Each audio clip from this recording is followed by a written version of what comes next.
Backed by the Rocky Mountains, the American West is famous for the breathtaking scenery of its national parks.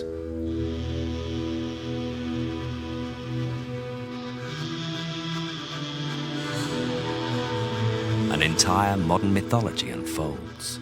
The conquering of the West, the Indian Wars, road trip movies, and westerns.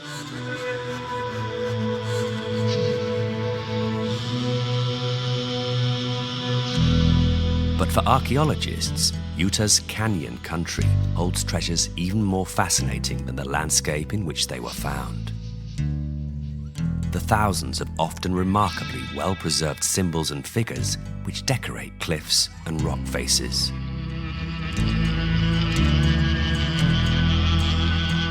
Here, rather than being hidden in the bottom of dark caves, artwork is displayed in the open air.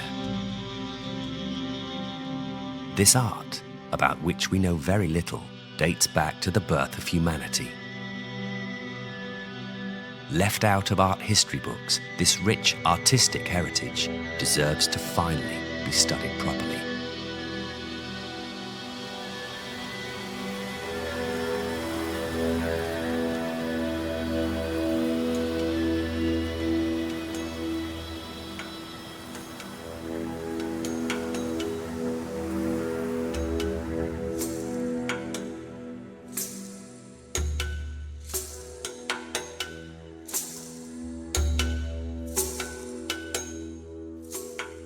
In North America, the native Indian tribes left behind a strange array of silhouettes and mysterious symbols, both painted and engraved onto the canyon walls.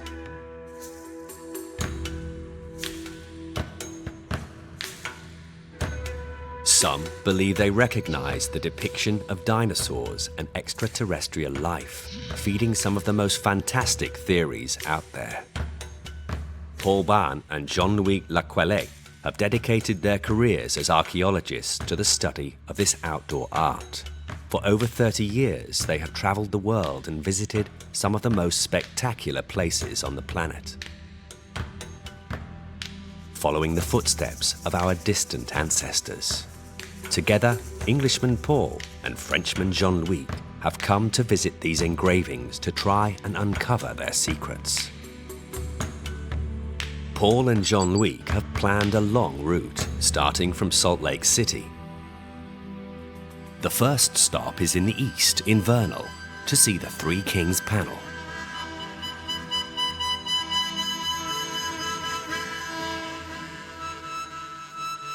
They will then go down to Red Rock Country in southern Utah. This canyon country has some key sites, such as Kachina Bridge.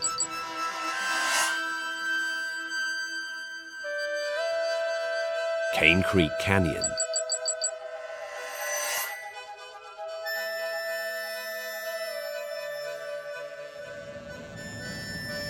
Black Dragon Canyon,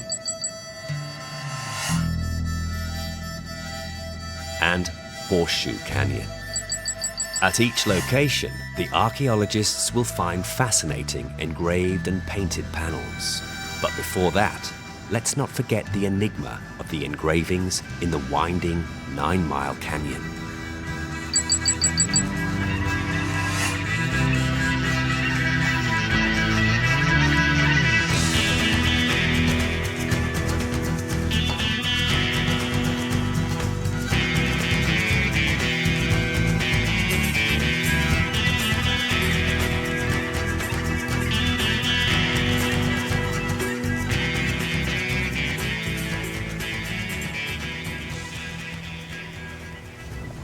There's the panel. Oh, yeah. Okay.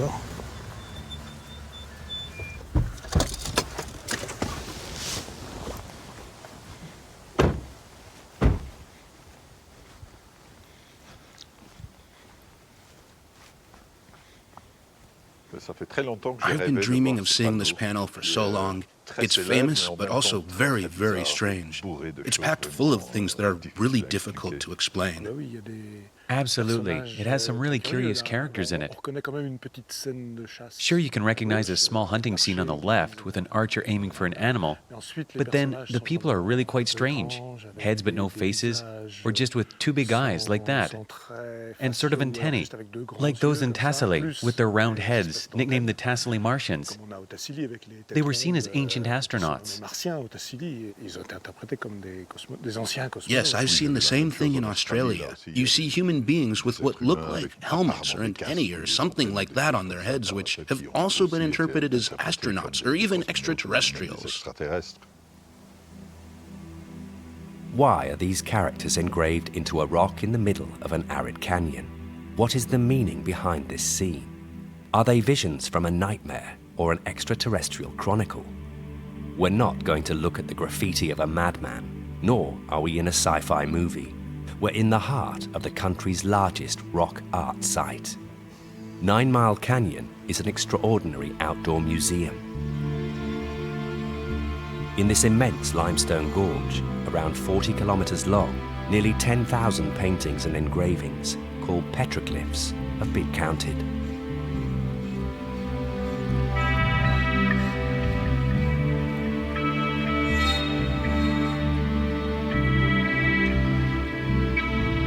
This morning, Paul is meeting with Steve Sims, a Southwest American rock art specialist with over 30 years' experience. It was he who suggested the two archaeologists visit the Martian panel, as there could be an entirely different explanation. Steve Sims is an archaeologist at the University of Utah. According to him, far from being extraterrestrial tales, these engravings are the testimony of the very first inhabitants of North America. So, as you know, Steve, a lot of people, especially on the web these days, look at rock art from around the world.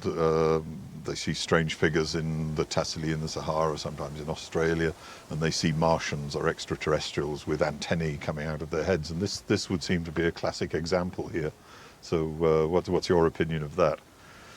I think it's best to attribute it to the indigenous people of the region, for starters. Yes. And let the claims of the other stand on evidence. So how would you interpret these strange things sticking out of the heads here? Well, this panel is distinctly Fremont. You have the trapezoidal figurines, the antenna. Notice it looks like actual individuals. I think it's characteristic of the Fremont's origins. At the beginning, you said the word antenna, but we believe maybe it's another thing. It's not really antennas. What is it? They're not antennas. Are they wearing feathers? They look like antennas, especially when they have wires. Yes. Most likely these are headdresses with animal antlers in them. There are archaeological artifacts from Fremont country of visors made of woodpecker feathers that you see in the rock art, and similar artifacts that were used in the early 20th century in pueblos in the Southwest. These strange things sticking out of the head in this case have archaeological and ethnographic reference. And then there are historical photographs from the Southwest, from Acoma Pueblo, for example, of deer dancers wearing identical artifacts in that historic period. So you have continuity from thousands of years ago to the living Native Americans of the United States today. Yeah.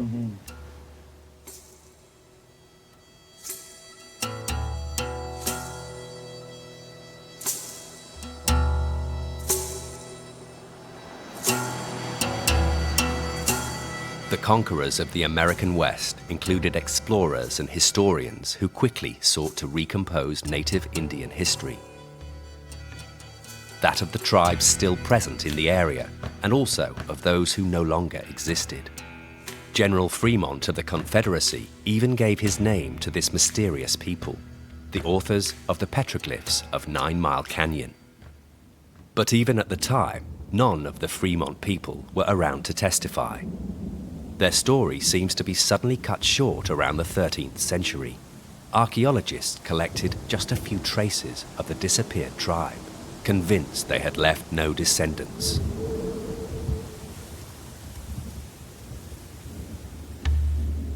The disappearance of the Fremont tribe and the so-called Martians are not the only enigmas in Utah. There is another intriguing engraving over 300 kilometers further south in the Bridges National Park. Under the Kachina Bridge, in a setting worthy of any Western movie, Paul and Jean-Loïc meet up with Sally Cole, an expert in the region's rock art. Sally wants to show her old friend Paul Bahn an engraving that is becoming one of the most famous and most talked about pieces of American patrimony. It shows, apparently, a dinosaur. So what are we looking at here? We're looking at, see the arch, the arched pect area? Yes. Bit like that. That was perceived as a head of a dinosaur. Mm-hmm. And it was, you know, a large sauropod. So that was perceived as that. I think with the original documentation that was done here back in the 1970s or 80s, they were just drawing, quote, what they saw. So they looked at that and they said, okay, it's a face. It's an animal face and a neck. And when they came on down, they just drew it as if it was one solid thing. So that's what we wound up with.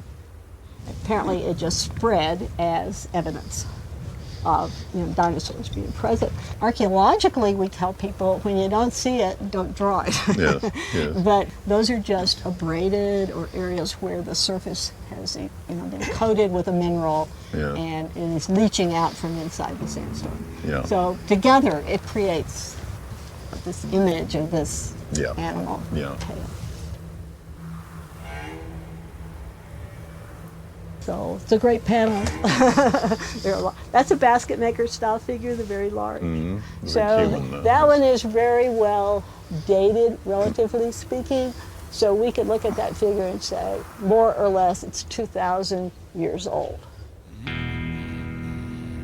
For Sally Cole, the dinosaur at Kachina Bridge is just an illusion created by the coloration and calcification of the rock around a previous engraving. Plus, the style of neighboring figures enables the calculation of its age, putting it at around 2,000 years old. Could we imagine that dinosaurs still existed 2,000 years ago? The theory clearly has one major flaw. Dinosaurs became extinct 65 million years ago, according to scientists. Quite some time before the appearance of man. To accept such a theory is to believe that man and dinosaur lived alongside one another. It also means the negation of over 2 centuries of scientific research.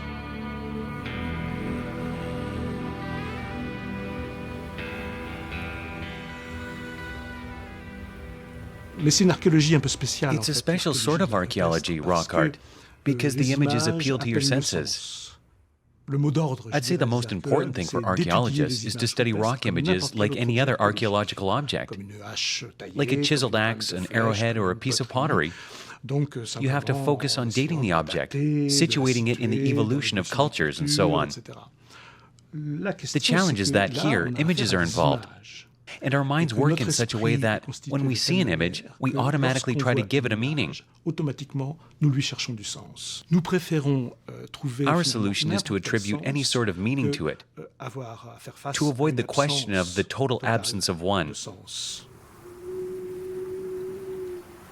This profound need for meaning has fueled several schools of thought. This is notably the case for the Creationists, for whom the creation of the world is explained in the Genesis chapter of the Bible.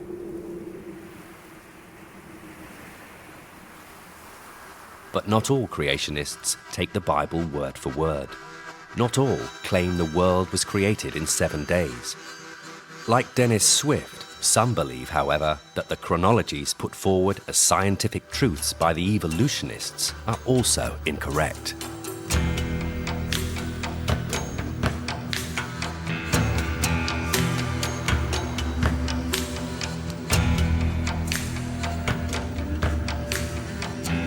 Dennis Swift takes Paul and Jean-Loïc to a site where he believes he can prove his theory. It's a canyon that's very difficult to reach, a true sanctuary with an evocative name, Black Dragon Canyon.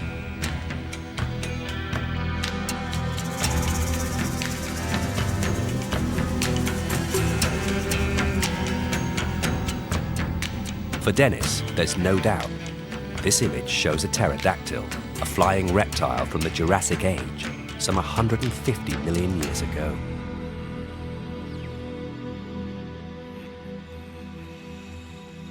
In this beautiful sandstone setting on this cliff, there is a aerial leviathan, a soaring out of the pages of the past is this winged wonder.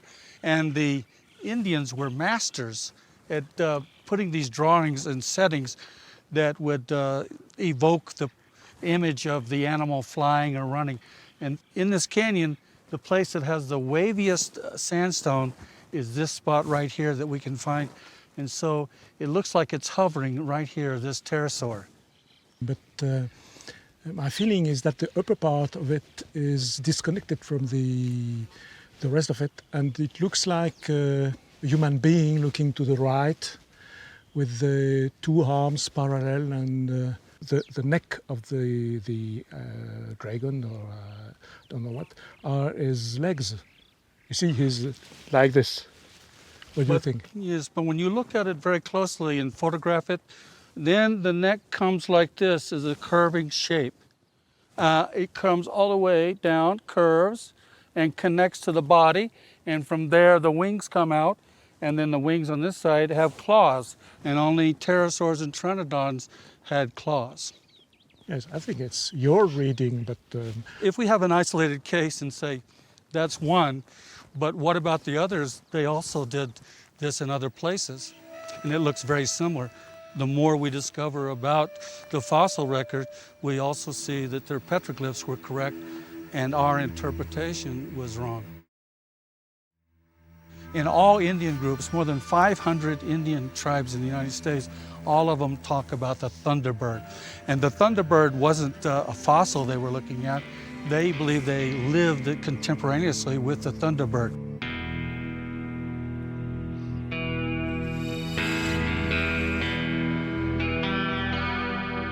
After hearing about dinosaurs and a flying dragon frightening the native Indians, Paul and Jean-Loïc agree that the testimony of a descendant would be invaluable.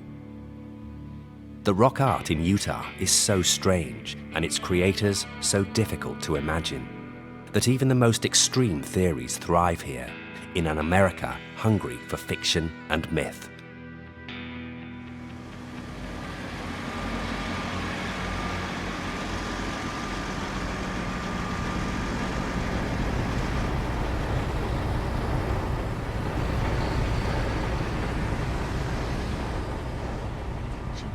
I like that wagon on the roof there. Funny little thing.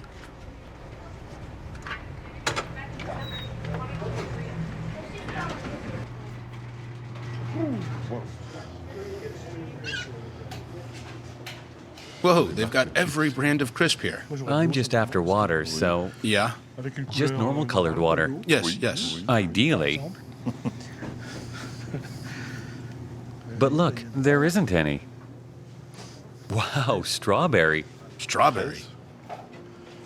Look here, they've got Sasquatch. Ah, Sasquatch. That's the wild American man. Bigfoot. That's it, Bigfoot. That's great. Great American mythology, yeah. I didn't know you could eat Bigfoot steaks. Amazing, really. The wild giant creature from North America. It's a little inspired by American Indian mythology. Maybe we'll see one. Yeah, great. Perhaps they're so common here that they eat them. It's become a brand. We might have to find something real to eat, though, because... Yes, we should, but there's just too much to choose from. Right.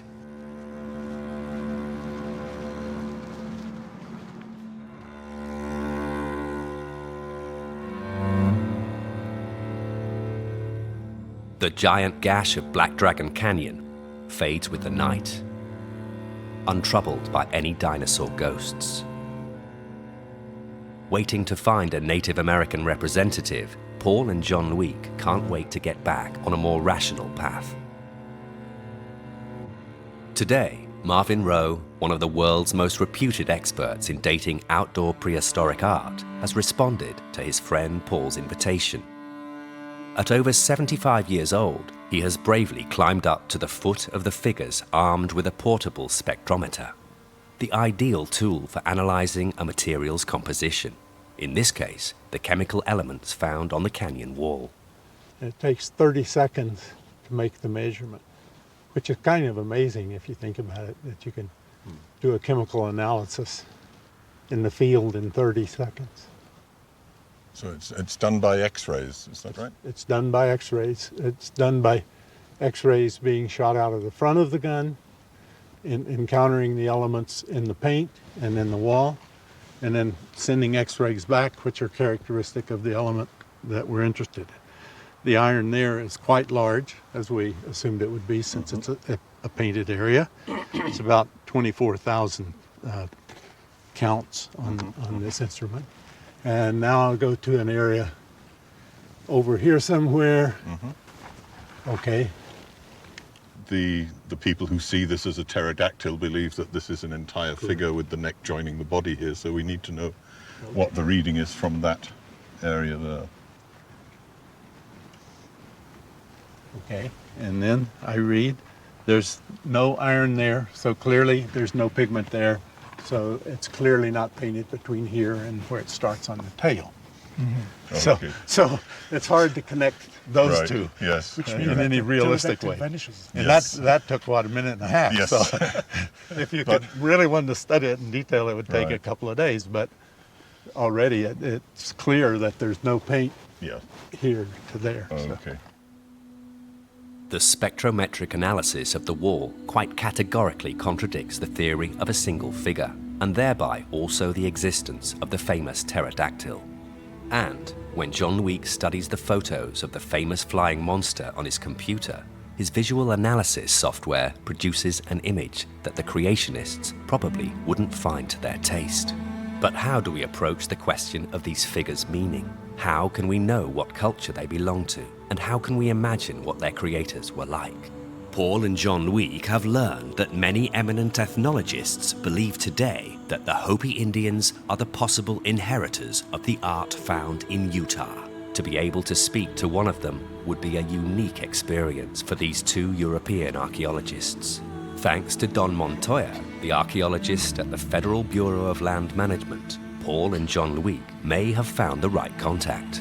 Today, Don is bringing Bertram Savadawa, a Hopi Indian from northern Arizona, to the site.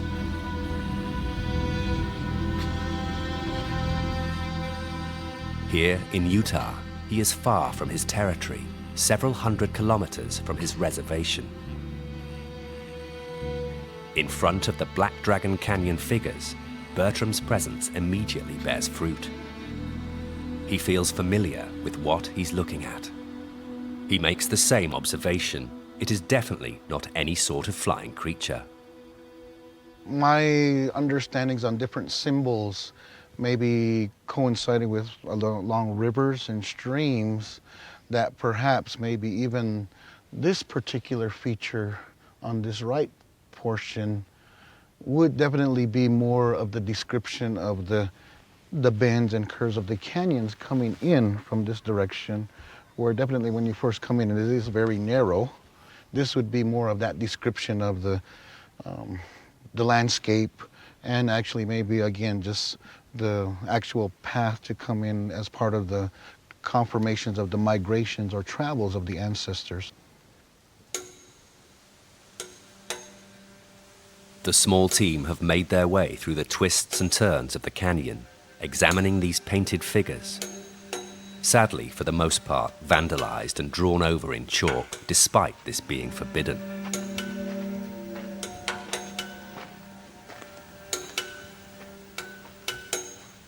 But near the main site, another panel immediately attracts Bertram's attention.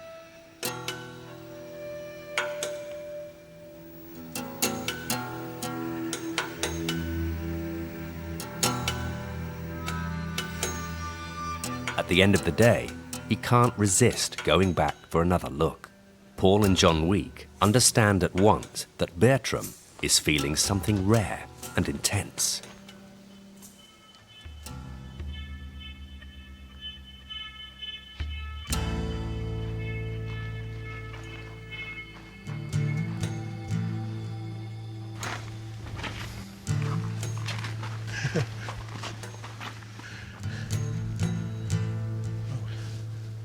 Yep, this is a very, very unique particular panel. And looking at the different symbols definitely reminds me of clan symbols. The bear paw for the Bear Clan.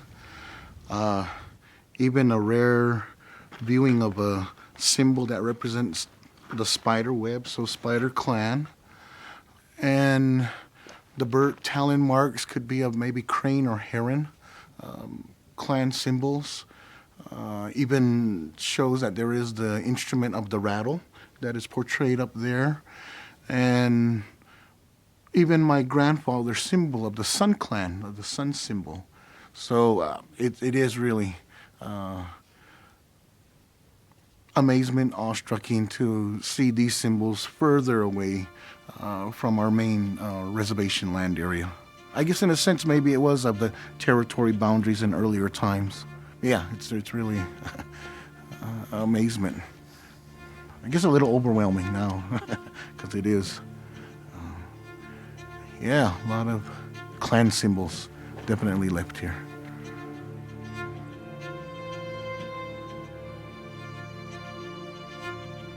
And on the right, the two small black trees, or I don't know what, below? Okay, yes, yeah, below the wavy line segments down here. To me, and actually coming here and first seeing of the symbols, I felt very connected because I am a member of the corn clan, so to me, those are symbols of the corn plant. So to me, it is an ancestral connection to understand my ancestors also traveled and passed through here. It looks like the one you have on your ring. Yes, yeah. Personally, with my personal jewelry, I do have, yes, that corn plant on there. So looking at this and looking at those two symbols, yeah, very strikingly resembling of the corn plant.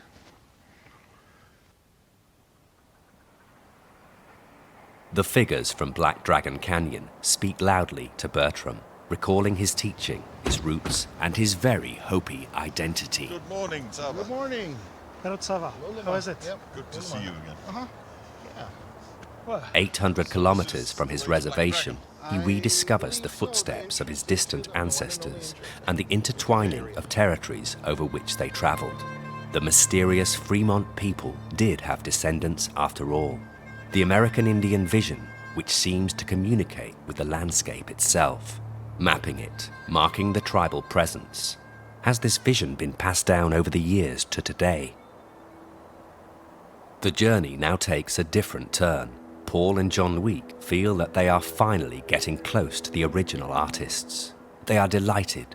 Bertram has proposed that he continue the journey with them. Admittedly, once again this becomes a question of beliefs. But this time, they are those of the people who undoubtedly imagined and produced the artwork. Today, they are back at 9 Mile Canyon to examine together one of the most famous panels of the region, the Great Hunt.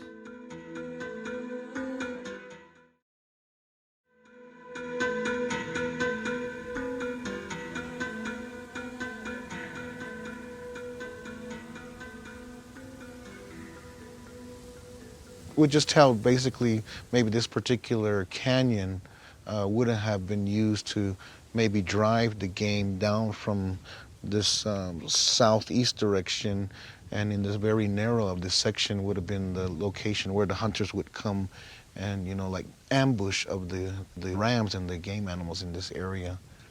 And by the way, do you have in the Hopi mythology something like a master of the animals? Some kind of divinity who owns the animals? In our culture, we do understand of an actual female figure that we refer to as the mother of all game. Mm-hmm. So again, with that figure, it could be male, or maybe it could have been portraying of the mother of game figure. Cette scène est généralement interprétée par les archéologues comme une scène de chasse. This is generally interpreted by archaeologists as a hunting scene. But I'm a little skeptical because of this large central figure with horns and no arms, standing up and dominating the scene. What's he doing in a hunting scene? So I asked our friend Bertram what he thought, that it might be a hunting scene, in the middle of which suddenly the master of the hunt appears. That's something more than just a hunting scene. That's full-on mythology. C'est tout à fait autre chose qu'une scène de chasse. Et là, on est en pleine mythologie.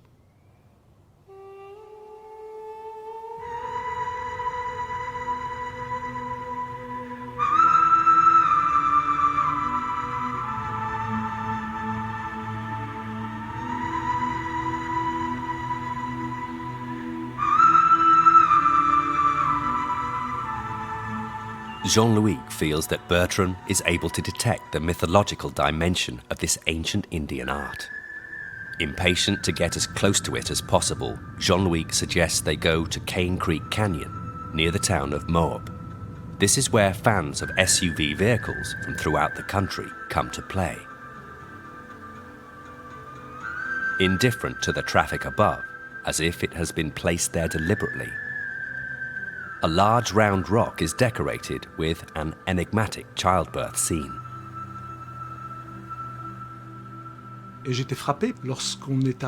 I was struck when we arrived at the birthing rock. It's a scene that's difficult to interpret, one of the elements of which is seen by archaeologists as possibly representing childbirth. Or perhaps a man with a strange phallus, or maybe an androgynous person. Really, we have no idea. But our Hopi friend, Bertram Savadawa, looked at it and said right away, it's the myth of the origin of the world. It's the creation of the world myth, the heart of Hopi mythology, which says that, in the beginning, men lived underground. They heard noises up on the surface, became curious, and went up to see what was there. Once they surfaced, they split up in 4 directions, learned different languages, and that's the origin of all the populations on Earth. Et là, ils ont acquis différents langages, et c'est l'origine de toutes les populations du globe. So immediately he recognized that scene on the rock.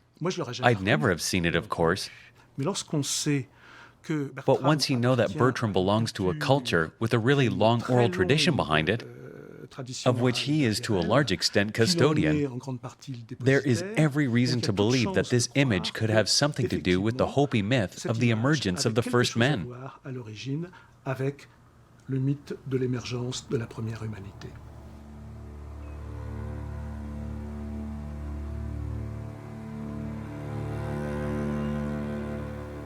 I think rock art is a phenomenon that links humankind. It's found in almost every country in the world, and obviously there are differences in style and technique and content, and of course they drew the animals that they knew in each place. But even so, I think it reflects a need that's shared by humans everywhere and that expressed itself in more or less the same way. So it forms part of our behavior, the behavior of our species. So yes, it's universal.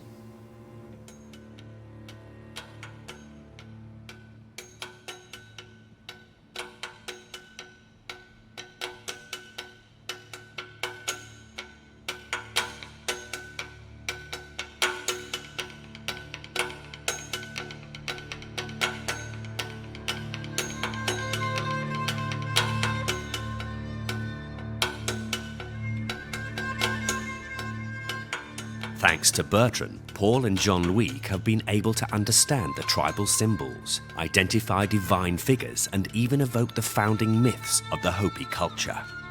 There is one aspect that they have not yet engaged with: tribal Indian rituals. Will Bertrand be able to decipher the strange painted silhouettes that rise up at the intersection of Thompson and Sego canyons? These tall, dominating figures represent another fascinating singularity of Utah's rock art. Are they warriors, chiefs, gods?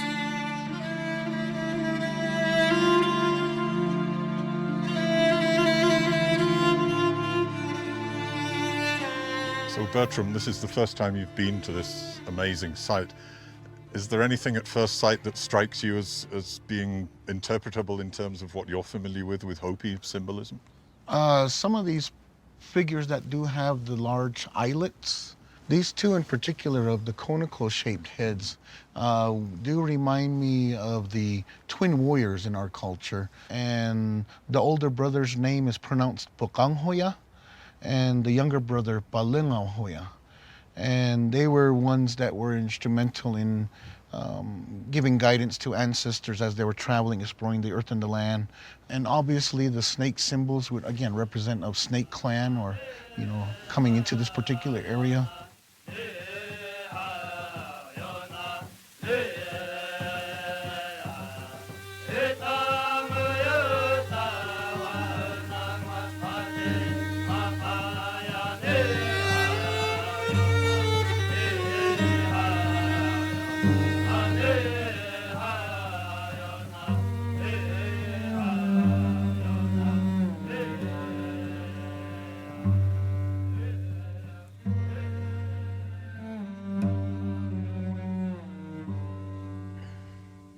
First time seeing this, it is awe-striking, and I really feel that ancestral connection to this particular panel here that we're viewing.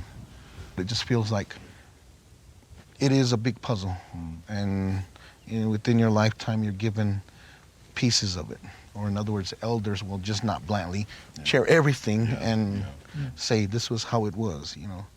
Identity, individual, of clan, society, initiation, whatever, then you get a little bit more instilled to it. So myself as well, I'm still getting pieces of the puzzle and still putting it all together.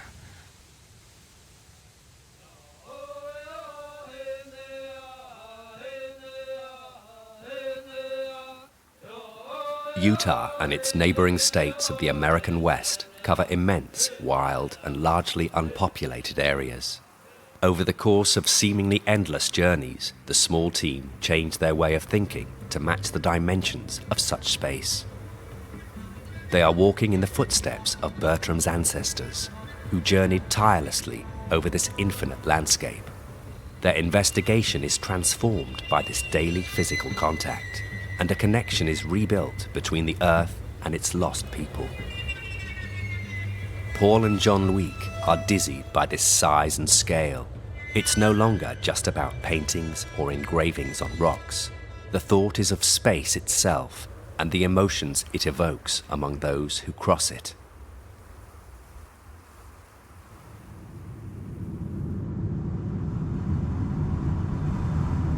Even after Bertram leaves, Paul and Jean-Loïc decide to continue the journey.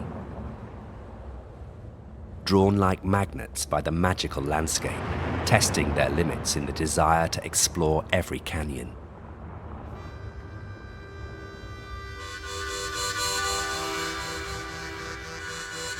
This is how they ended up in a breathtaking setting where Utah's Sistine Chapel of Indian art is hidden, the Great Gallery of Horseshoe Canyon. Paul and Jean-Loïc have arranged to meet with a team of scientists from the University of Utah, which has for several years been running a dating program on figures in the famous canyon. Professor Joel Pedersen and researcher Reza Sobati have come back to the site to take new rock samples. Jerry Spangler, a specialist in Southwest American archaeology, has accompanied them.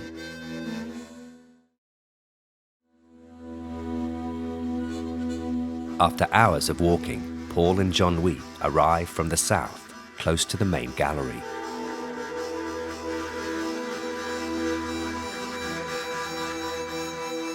The heat is suffocating. Burning sand dries the eyes, throat, everything. But here, walking and fatigue are part of the experience. They change perception. Eventually, everyone meets up on time at the foot of the most emblematic figures of American Indian art.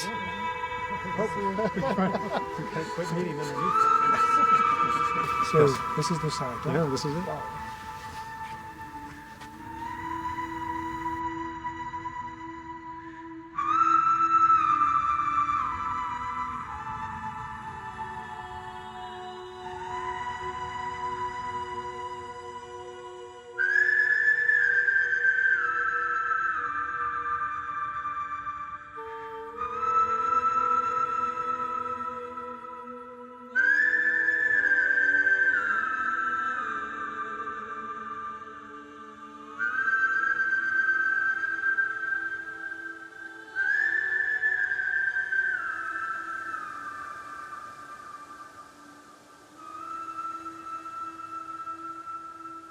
Joel and Reza plan to take their latest rock samples. Jerry, enthralled, is left to rediscover the phantom-like silhouettes decorating the rock face. This particular site is kind of the type site for the Barrier Canyon style of rock art. We believe that this dates to from about 1,500 years ago to about 2,500 or 3,000 years ago, or the Archaic period of time when people were hunting and gathering, moving around constantly for their food. But as part of that seasonal round, they developed a very unique and quite stunning rock art tradition. The one that is quite visually stunning to most people is they look up and they see the sheer size of it. Some of these images, this image over here is called the Holy Ghost, is over 2 meters high. It does resonate artistically with people who know nothing about rock art. They see it and they appreciate it. What we see here today is just a tiny fraction of what was here anciently. And it is a tremendous reminder of just how bold and colorful prehistoric societies were. So when you say art that's this old, you've given us a sort of ballpark figure for the age of these things. Is there any way to pin it down more accurately? There are ways to do it. There are radiocarbon techniques where tiny flakes of the pigment can be sent in for dating purposes. The last I heard is they had tried it here and could get no dates.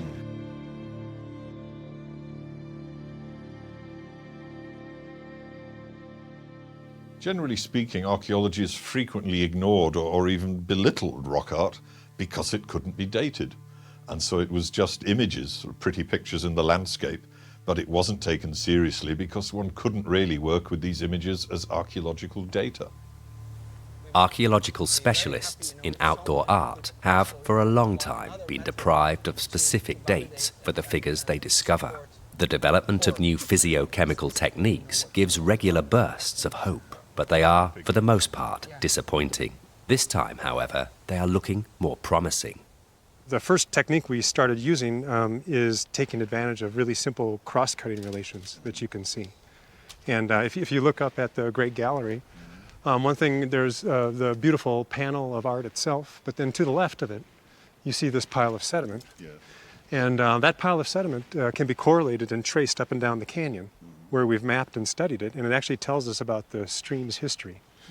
And so one nice thing, we can link the river history of how it's cut the canyon to figure out when this alcove was first exposed in the first place so that people could paint on it. So one of our first constraints is, when was this alcove first available for people to actually produce art on it? And that is linked to the river's history of incising the canyon. Another thing you can notice if you look up is that some of the characters have actually been removed in a rockfall. Yes. And you can see a figure there, the lower part of which has actually been removed. Yeah. And one of the approaches with OSL we've taken is to date the rockfall, and that's a relatively new technique. This dating technique is based on a property of certain minerals such as quartz luminescence. The crystals in quartz trap electrons in the floors of their structure. When the quartz is hit with light, these electrons move to the interior of the crystal towards a superior level. When the quartz is no longer lit, these electrons descend to a lower level, emitting light themselves. This is luminescence. Nowadays, scientists know how to measure the duration of this process and thereby calculate for how long the quartz hasn't received light. But in order for this to be possible, a fallen rock is needed, of which at least one face could no longer receive light. So we had a situation that the rock was exposed for some time, and then it was removed and buried. So what we did was that we took advantage of this rockfall event, which was very fortunate in our case, that we took a sample from the buried side of the boulder, and then we found out that, that this boulder was buried for 900 years.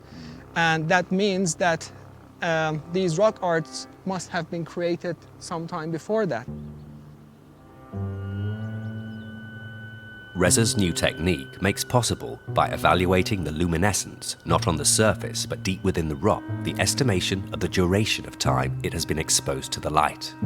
Using this technique, it has been determined that the principal rock face was exposed and thereby made available to artists 1,600 years ago.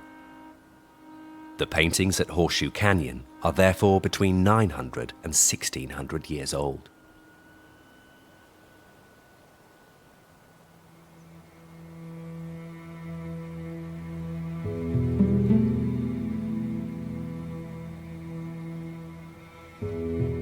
The new dating techniques based on luminescence seem to offer a very promising lead.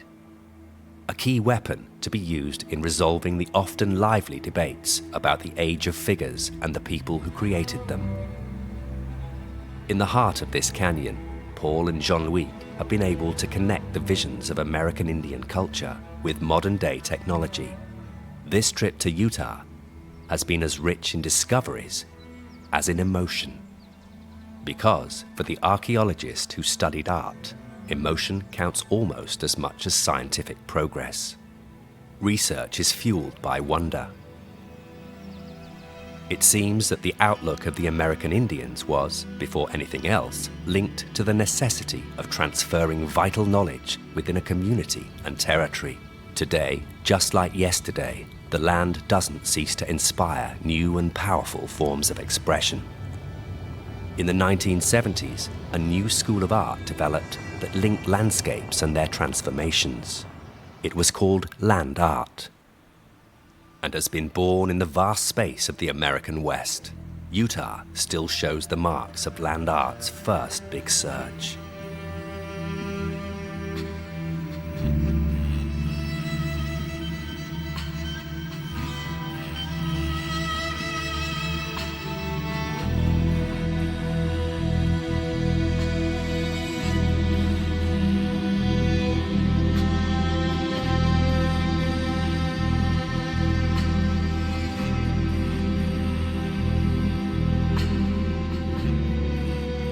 Patricia Johansson belongs to this first generation of land artists, rubbing shoulders notably with Robert Smithson, the creator of the spiral jetty that curls over the Great Salt Lake. The amazing thing about this project to me is to see how related it is to its context, how carefully the site was chosen.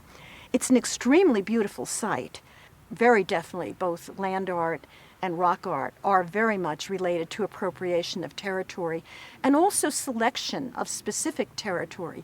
It isn't just any territory, it's the territory you choose. You know, we were all mining art history texts and petroglyph texts and so on.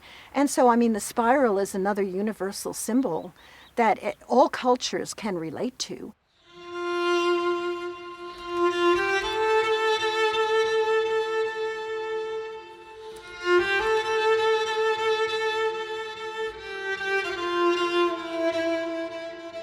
It becomes like an ancient ruin. Whereas I think what Smithson's idea is that people would come 1,000 years from now, look at this very iconic work and say, oh, what could it have been? What could it have been made for? Very much the way we speak about rock art. I thought that was a brilliant comment by the Hopi man. Please don't consider this just art. In a way, pointing out that there are many other ways to view rock art.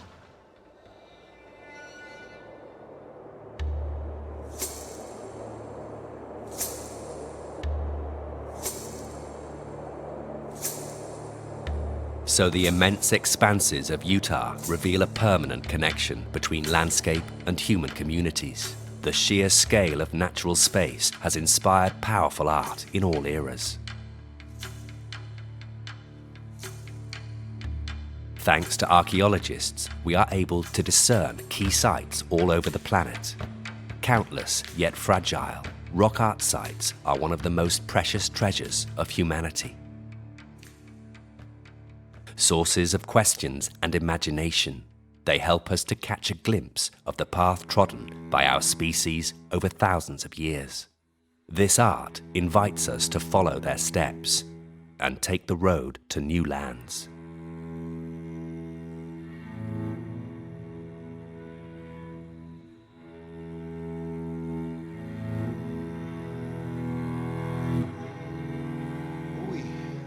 ya pakam dua kajiang kaita hisat sinom muti sinom yang kuktota. Ovin the Bible ma au kwakwata ni Bible ma itamay lulmat ang piang itamay tsami ma yang kaita ma haka kuktota yang yorikya. Ovin the Bible kwakwata ni itam yapi suswe yung makita katsi elka yan. Suswe yung makita memo itatim. Uyong makita katsi elka yak sokya